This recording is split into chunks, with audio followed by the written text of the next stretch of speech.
Good morning 12th class. बेटा आज हमारा जो चैप्टर था अतीत में दबे पाँव उसके आपको क्वेश्चंस करने हैं। परीक्षा उपयोगी क्वेश्चन आप पहले करिए। इसमें पहला क्वेश्चन है मोहनजोदड़ो की नगर योजना का वर्णन कीजिए।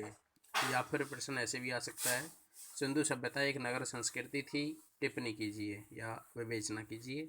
सेकंड क्वेश्चन करना है मोहनजोदड़ो के अजायब घर में खुदाई के समय कौन कौन सी चीज़ें मिली हैं या रखी हुई थी।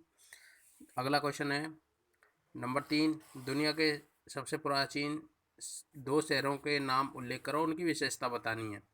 जैसे कि मोहनजोदड़ो हड़प्पा है तो उसमें सड़कों के बारे में बताना है और इसमें स्नान घर के बारे में, जल की निकासी की व्यवस्था जो है वो भी लिखना है इसमें। पांचवा क्वेश्चन है मोहनजोदड़ो के शहर की व्यापकता, उसका क्षेत्रफल आदि बताना है।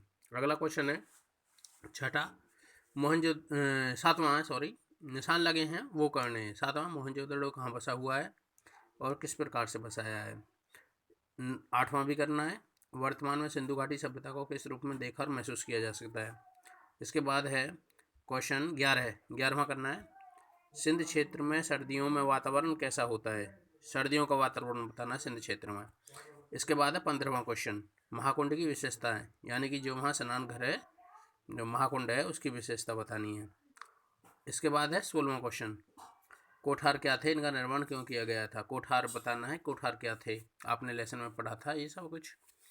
कृषि के लिए उस क्षेत्र का उपयोग कैसे होता था, यानी कि जो सिंधु घाटी सभ्यता के जो क्षेत्र है हड़प्पा और मोहनजोदड़ो, यानी कि मोहनजोदड़ो के बारे में ज़्यादा लिखा हुआ है तो वहाँ पर कैसे होता था, क्या क्या जो है वहाँ फल होते थे, वो सब कुछ लिखना है।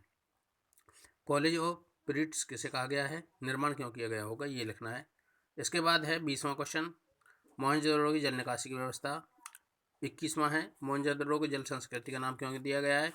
22वां क्वेश्चन है मोहनजोदड़ो में मुखिया के घर की विशेषता बतानी है। 23वां क्वेश्चन है नर्तकी की प्रसिद्ध शिल्प कहाँ से प्राप्त हुआ है और अब यह कहाँ रखा हुआ है।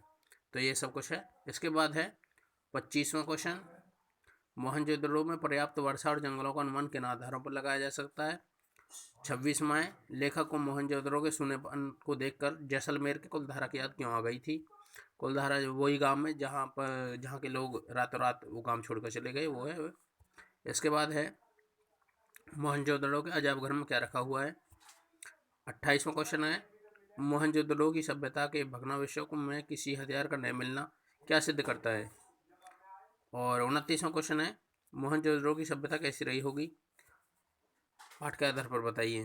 30वां क्वेश्चन है मोहनजोदड़ो की सभ्यता से हमारा आज का युग भी कुछ कुछ जुड़ा हुआ है, कैसे जुड़ा हुआ है वो लिखना है।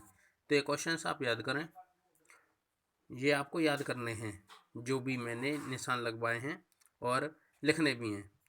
लिखने के लिए ज़्यादा क्वेश्चन नहीं है, लिखने भी हैं। मंडे को जैसे स्कूल खुलता है आपकी कॉपी चेक की जाएगी। Okay, thank you.